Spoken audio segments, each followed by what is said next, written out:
Their steady determination and a little help from Western weaponry have got them this far. Mark tells us we have to move.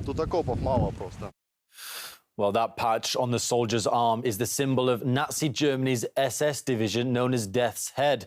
The division was formed of concentration camp guards at the start of the Second World War, and it was known for the mass murder of war prisoners, including 97 British soldiers captured in France in 1940. No mention of any of this was made during the interview.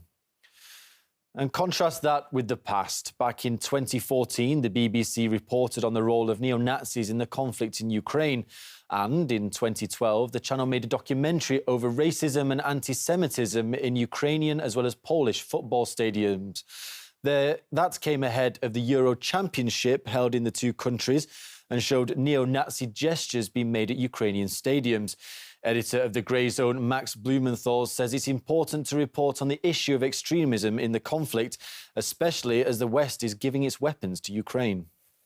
As I just revealed at The Grey Zone, the BBC correspondent and fixer who is shaping that network's coverage of the events around Mariupol is actually a Ukrainian nationalist public relations operative who is involved in creating a viral app that is being called by the Washington Post one of the top Ukrainian information weapons. And so I'm not surprised with the whitewashing.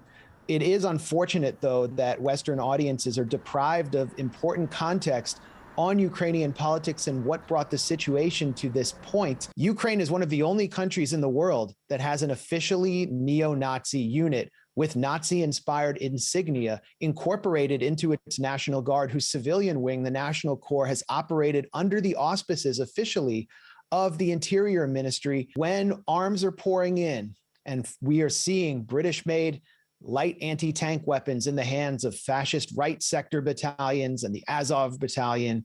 We should be concerned about what will happen with these weapons after the war, what they will do, and whether they will carry out their plans for a civil war or a wider conflict beyond Ukraine. And that's why it's important, as well as the fact that they helped inspire this conflict and accelerate the push to war with their actions in eastern Ukraine around the Donbass, consistently attacking civilians and violating agreements.